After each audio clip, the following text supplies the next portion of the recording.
and this video is going to be Hindi as well as in English. Hey guys, what's up? कैसे आप लोग and welcome back to the channel. आज इस video में मैं आप लोगों को बताने वाला हूँ कि सिंगापुर का वीज़ा कैसे अप्लाई करना है and this video is going to be Hindi as well as in English. So if you don't understand Hindi part, you can just skip it to the English one. और उसके अलावा कुछ चीज़ें मैं आप लोगों को बताऊँ कि अगर आपने मेरे इसके पहले का वीडियो देखा रहेगा तो उसमें मैंने बताया था कि मैं सिंगापुर वीज़ा जल्दी ही अप्लाई करने वाला हूँ। तो यस, मैंने यहाँ पर मतलब कि फिलीपींस से सिंगापुर का वीज़ा के लिए अप्लाई किया था एंड मेरा वीज़ा सक्सेसफुली ग्रांट भी हो गया और मेरे पास अभी सिंगापुर का वीज़ा आ चुका है। सो एस यू कैन सी मेरे पास ये वीज़ा आ चुका है। अभी कुछ चीज़ें मैं आप लोगों के साथ और शेयर कर दूं कि जैसे आपको पता है कि सिंगापुर का जो है वो ई वीज़ा होता है एंड ई वीज़ा जो है वो बहुत अलग अलग तरीके का होता है। तो एक होता है सिंगल एंट्री, दूसरा होता है मल्टीपल एंट्री, फिर इसके अलावा अगर आपको मल्टीपल ट्रिप्स करनी है तो 2 टाइम या 3 टाइम के लिए भी होता है। तो वैसे ये जो है वो मल्टीपल एंट्री वीज़ा है एंड इसकी वैलिडिटी है अभी के लिए 3 मंथ्स की।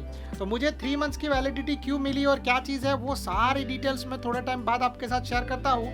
पहले मैं आप लोगों को सिंगापुर वीज़ा की सारी जानकारी दे देता हूँ। So if you are going to apply Singapore visa, this will be helpful for you. जैसे आप लोगों को पता होगा कि मैं सिंगापुर ट्रैवल करने वाला हूँ एंड इसीलिए मैंने सिंगापुर वीज़ा अप्लाई किया था। मैं यहाँ पर फिलीपींस में हूँ, मैं इंडिया में नहीं हूँ, बट यहाँ पर भी मैंने सिंगापुर वीज़ा प्रोसेस किया।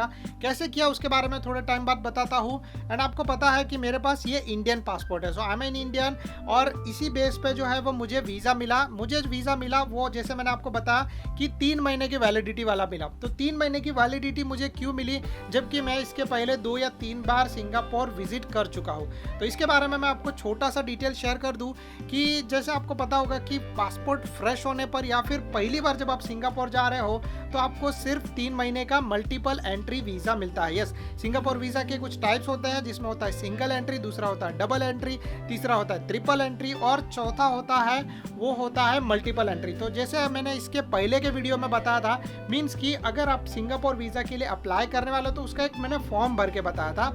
तो उस फॉर्म में आप एक बार चेक कर लेना, उसमें जो सब डिटेल्स मैंने सही तरीके से दिया है। सो अगर आप लोग सिंगापुर वीज़ा के लिए अप्लाई करने वाले हो तो वो फॉर्म कैसे फिलअप करना है उसकी डिटेल मैंने उसके अंदर दी है और उसके अंदर ऑप्शन था तो मैंने मल्टीपल एंट्री के लिए किया था। बट क्या है ना कि मेरा पासपोर्ट ये वाला फ्रेश है क्योंकि सिंगापुर के जो भी आप एक तरीके से बोलो कि ये जो पासपोर्ट है मेरा सेकेंड पासपोर्ट है, बट मेरा पासपोर्ट जो है फ्रेश है। मैं पहली बार इस पासपोर्ट के बेस पर सिंगापुर जा रहा हूँ, इसीलिए मुझे 3 महीने का मल्टीपल एंट्री वीज़ा मिला। और ये चीज़ जो है मैंने कंफर्म किया था एजेंट के साथ। या सिंगापुर वीज़ा लेने के लिए आप डायरेक्टली एम्बेसी में जाके अप्लाई नहीं कर सकते, उस तरीके से जो है वो आपका एप्लीकेशन एक्सेप्ट नहीं होगा। ये वीडियो उन सब लोगों के लिए भी रहेगा जो इंडिया में नहीं रहते हैं बट इंडियन सिटीजन है और कहीं और से सिंगापुर का वीज़ा अगर वो प्रोसेस करने वाले हैं तो कैसे करना है इसके बारे में इसमें आपको ये वीडियो में आपको जो है वो डिटेल मिल जाएगा। तो जैसे मैं बात कर रहा था कि एजेंट के रिगार्डिंग, तो आपको कभी भी सिंगापुर वीज़ा अप्लाई करना है तो उसके लिए आपको ऑथोराइज एजेंट ढूंढना पड़ेगा, उसके बिना जो है वो आपका काम नहीं हो सकता। अभी क्या है ना कि इंडिया में बहुत सारे ऑथोराइज एजेंट है जो ये चीज़ प्रोसेस करते हैं, so it's very easy. But क्या है ना कि अगर आप लोग मेरे जैसे कहीं और रहते हो, जैसे मैं फिलीपींस में रहता हूँ पिछले 1-1.5 साल से, तो ऑलमोस्ट मैं यहीं पे हूँ। तो अगर आप लोग किसी और कंट्री में रहते हो तो आपको सिंगापुर वीज़ा के लिए कैसे अप्लाई करना, तो आपको जो है वो कांटेक्ट करना पड़ेगा आईसीए में आपको बताया जाएगा या फिर आपको जो है वो एम्बेसी के थ्रू डाइवर्ट किया जाएगा एंड वहाँ पर जाने के बाद आप उनको कांटेक्ट कर सकते हो। वो आपको ऑथोराइज एजेंट का डिटेल दे देंगे, फिर आपको वो एजेंट को कांटेक्ट करना है, उस एजेंट का फ़ी पे करना है एंड फिर आपका सिंगापुर का वीज़ा प्रोसेस हो सकता है। This is very good.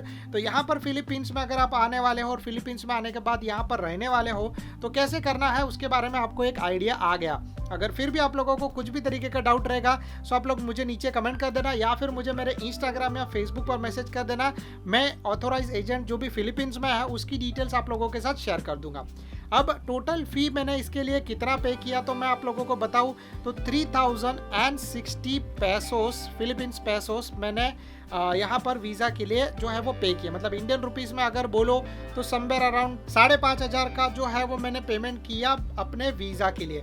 उसमें से 1240 पैसोस मतलब कि 30 एसजीडीज ये जो था वो सिंगापुर वीज़ा का कॉस्ट था।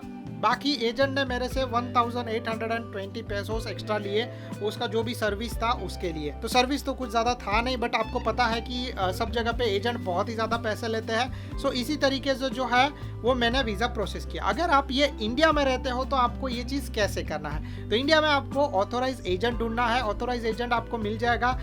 इवन आप जो है मेक माई ट्रिप यूज़ कर सकते हो, या फिर जो है वो मुसाफिर.com यूज़ कर सकते हो, या फिर जो है वो ऐसी अकबर ट्रैवल भी यूज़ कर सकते हो। ऐसे बहुत सारी जो वेबसाइट्स है, बहुत सारे ऑथोराइज एजेंट है जो सिंगापुर का वीज़ा प्रोसेस कर सकते हैं। आप किसी भी के लिए जा सकते हो, उनको कॉन्टैक्ट करना और उनको कॉन्टैक्ट करके बोलना कि मुझे सिंगापुर का वीज़ा चाहिए, या फिर अगर आपका कोई एजेंट पहचान वाला है तो वो भी आपको सिंगापुर का वीज़ा दिलवा देगा।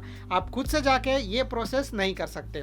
और इंडिया में जो है फ़ी वो समवेयर अराउंड पकड़ लो 1900 रुपीज़ के आसपास का है, और एक्स्ट्रा जो फ़ी है वो शायद से बढ़ सकता है, और एजेंट का फ़ी जो होता है वो भी कुछ होता है। तो समवेयर इंडिया में भी 4000 रुपये के आसपास तो सिंगापुर वीज़ा के लिए ये कॉस्ट चला जाता है।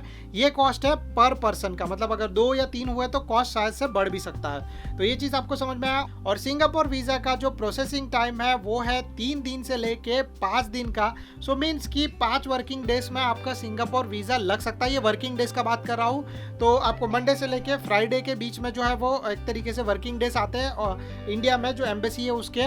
और कभी कभी ये हो सकता है कि थोड़ा सा मतलब एक तरीके से पकड़ लो हफ्ता भी खींच जाए। मतलब फॉर एग्जांपल कि अगर आपने जो है वो मंडे को प्रोसेस किया है तो नेक्स्ट मंडे तक आपका वीज़ा आ सकता है, या फिर फ्राइडे या फिर वेडनेसडे तक भी वीज़ा आ सकता है। तो ये डिपेंड करता है कि आपके सारे डॉक्यूमेंट्स के ऊपर कि आपके डॉक्यूमेंट्स कितने सही है। मेरे डॉक्यूमेंट्स सब सही थे, तो मेरे डॉक्यूमेंट्स के बेस पे मुझे तो एक ही दिन के अंदर वीज़ा मिल गया। तो वैसे आपके डॉक्यूमेंट्स के ऊपर जो है वो डिपेंड करता है। इवन एक और चीज़ है कि आपका पासपोर्ट फ्रेश है कि नहीं। तो अगर आपका पासपोर्ट फ्रेश है तो फिर आपको थोड़ा सा ज़्यादा टाइम लग सकता है। फ्रेश मतलब चीज़ ऐसा नहीं है कि आपने जस्ट रिसेंटली पासपोर्ट लिया है। फ्रेश का मतलब है कि आपने अभी तक कोई भी इंटरनेशनल ट्रैवल नहीं किया है। तो ये चीज़ जो है वो आप लोगों को यहाँ पर एक मिलता है। दूसरा चीज़ हो गया कि अगर आपने कहीं और ट्रैवल किया है तो शायद से जो है वो आपका प्रोसेस जल्दी हो सकता है। दूसरा चीज़ है कि शायद से आपको 2 साल का वैलिडिटी भी मिल सकता है, बट वो अमाउंट जो है वो आपको सेम पे करना पड़ेगा। मतलब पहली बार जब आप शायद से सिंगापुर जाओगे तो आपको 3 महीने का मिलेगा, जैसे मुझे मिला है। और दूसरी बार जब आप सिंगापुर वीज़ा के लिए अप्लाई करोगे तो वो आपको 2 ईयर्स का मल्टीपल एंट्री सिंगापुर वीज़ा मिलेगा। तो आप 2 साल के अंदर सिंगापुर कभी भी जा सकते हो। जैसे मैं 3 महीने में 2 बार जाने वाला हूँ, जो आपको मेरे फ्यूचर व्लॉग्स में देखने के लिए मिलेगा। तो स्टे ट्यून फॉर दैट, क्योंकि हम लोग सिंगापुर जाने वाले हैं और बहुत सारी डिटेल्स जो है मैं आप लोगों के साथ शेयर करने वाला हूँ।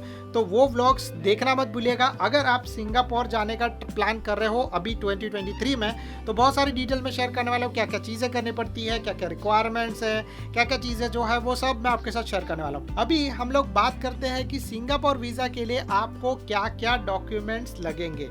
तो डॉक्यूमेंट्स बहुत ही इजी एंड सिंपल है, आप अपने हिसाब से आज भी प्रिपेयर कर सकते हो।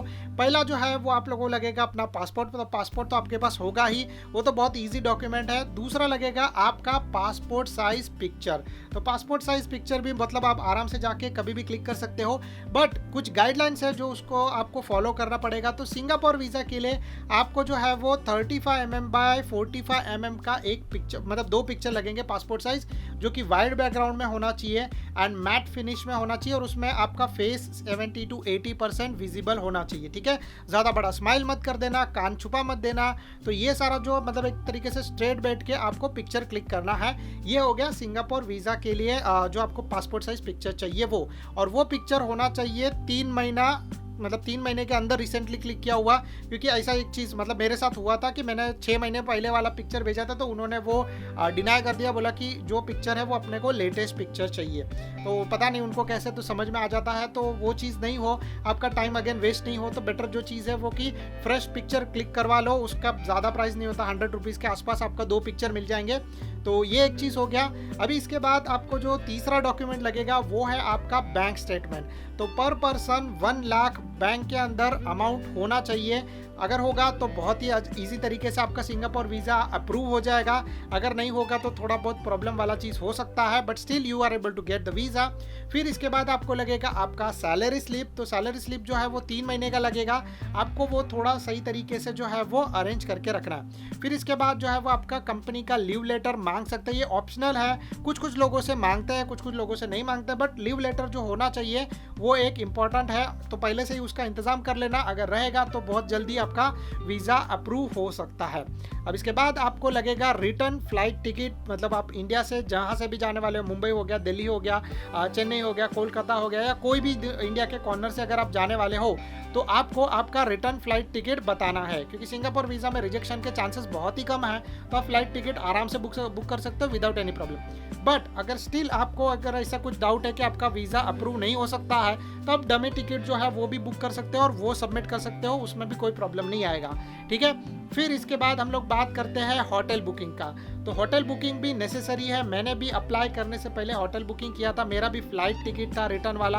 अगर आप सिर्फ सिंगापुर नहीं जाने वाले हो और सिंगापुर को छोड़ के किसी और कंट्री में जाने वाले हो, तो एटलीस्ट आपका एग्जिट टिकट आपको बताना पड़ेगा। सिंगापुर वीज़ा के लिए ये बहुत इंपॉर्टेंट है। फॉर एग्जाम्पल बहुत सारे लोग रहते हैं वो इंडिया से मलेशिया जाते हैं, मलेशिया से सिंगापुर जाते हैं और फिर सिंगापुर से रिटर्न आते हैं। तो वहाँ पर भी आप बता सकते हो कि आपका फ्लाइट है मलेशिया का और मलेशिया फिर उसके बाद सिंगापुर से एग्जिट करने वाले हो, तो आप वैसा चीज़ भी कर सकते हो। या फिर आपका कहीं और, जैसे कुछ लोग जाते हैं बाली, तो बाली जाने के लिए सिंगापुर यूज़ करते हैं, तो बीच में आप वो तरीके का यूज़ कर सकते हो। तो इंडिया से सिंगापुर 2-3 रात रुकोगे फिर बाली जाओगे, तो वैसा जो भी चीज़ है आप अपने हिसाब से कर सकते हो। बट आपको एक समझ में आ गया, आपको एंट्री और एग्जिट दोनों भी बताना पड़ेगा, उसके बिना आपको वीज़ा नहीं मिलेगा। तो ये हो गया चीज़। होटल बुकिंग का भी सब चीज़ मैंने बता दिया। टोटल मिला के इतने ही डॉक्यूमेंट्स चाहिए, उसके अलावा कुछ और डॉक्यूमेंट्स नहीं चाहिए। बट अगर आपका कोई रिलेटिव है वहाँ पर, अगर आपका जो है वो कोई दूसरा पर्पस है, तो आपको वो पर्पस मेंशन करना पड़ेगा और उसके लिए आपको सपोर्टिंग डॉक्यूमेंट्स भी देने पड़ेंगे। So I think so that's it from my side, but now I am gonna speak in English, people who can't able to understand English. So I'm gonna share little and small and important details with you, so you are able to understand everything. See, if you are applying Singapore visa from India, you need authorized agent to process that. You can't go by your own and process the Singapore visa, because they are not gonna accept your application, and maybe there are chances of high of denial of visa. So you need to hire an authorized agent, and for Singapore visa the cost is 1900 Indian rupees. If you are going to hire agent, then it will go somewhere around 4000 rupees. You can consider 4000 rupees. It will be some little lesser or maybe higher, depends on the agent. After that, the other thing is like that, the document, what document you will be needed for the Singapore visa. So first thing you need is your passport. The second thing you need is your passport size picture. It should be 35 mm by 45 mm and it white background, and your face should be 70 to 80% visible, and it is in matte finish, so they are able to accept, and it should be click in within just 3 months of submitting your visa application. Other thing you will be needed is your visa form, so you need to fill the visa form. Definitely that's important. After that you need your return flight ticket, means you are going from India to Singapore and Singapore to return back to India, or either you are exiting to another country, you need to show your exit from the Singapore. For example, you are going from India to Malaysia and Malaysia to Singapore and Singapore to India, so like that you need to show your flight tickets or your itinerary like that. After that you need your hotel booking, which is mandatory, so you need to book your hotel, and you need your salary slip as well as your company's leave letter. Leave letter is optional, but if you have, that's very good. If you don't have, try to make one so that your visa will get easily approved. So Singapore visa processing time is around 3 days to 5 days, that's the maximum. But there are many cases you will get Singapore visa in 1 day like I got, or maybe it will take little bit while. So now talking about your flight tickets, so you can book your flight ticket, but if you have a doubt that you are not able to get Singapore visa or little bit like a confused, so I will suggest you to go with the dummy flight ticket. That also can help you to get Singapore visa. Then after that, whenever you want to go Singapore after we getting visa, you can go. The Singapore visa types are like a little bit different. One is a single way, 2 is a double journey, or 3 is a triple journey, and in the end you are able to choose the option which is multiple entry. So from 4 you can choose any option. I will suggest you to choose multiple entry Singapore visa. If your passport is fresh, you will get a visa for like a 3 months valid, so in 3 months you can visit 2 or 3 times Singapore like that, and second time when you are going to apply, you will get visa, Singapore visa for 2 years. Same price and same documents and everything you need to submit same. So it's a digital, so you will get in like this kind of paper or on your email that your Singapore visa is approved and you can able to fly or you can able to enter Singapore anytime. So this is the one is my visa. and your visa you will get on your email. You just need to print. I'm printing it for my safe side because sometimes when you go your internet might not be work or something like that. So that's in full detail for you everything. If you have a doubt or if you don't know how to travel outside country, outside of the country, like outside of the India, so you can contact me. I will guide you. There is a small fee which you need to pay. And जैसे मैं आप लोगों को बोल रहा था कि अगर आप लोग सिंगापुर या कहीं और जाने वाले हो और आपको कुछ डाउट्स है कि क्या क्या चीज़ें, क्या क्या डॉक्यूमेंट्स लेके जाने हैं, कैसे ट्रैवल करना है, क्या क्या प्रिकॉशंस लेने हैं, तो ये सब चीज़ों के बारे में अगर आपको डाउट है तो आप मुझे कांटेक्ट कर सकते हो मेरे इंस्टाग्राम या फिर फेसबुक के ऊपर, जहाँ पे मैं आप लोगों को जो है वो ये सब चीज़ों का ट्रेनिंग दे दूंगा. एक छोटा सा स्मॉल फी है जो आपको पे करना पड़ेगा और आपका काम बहुत ईजिली हो जाएगा. आपको कहीं से भी डिपोर्ट या कुछ भी नहीं करेंगे. So I think so that's it from my side. If you like my video please do like and subscribe to our channel. अगर आप लोगों को कोई भी तरीके का डाउट है तो आप लोग नीचे कमेंट कर सकते हो. Thank you so much guys for watching. Bye bye and good luck.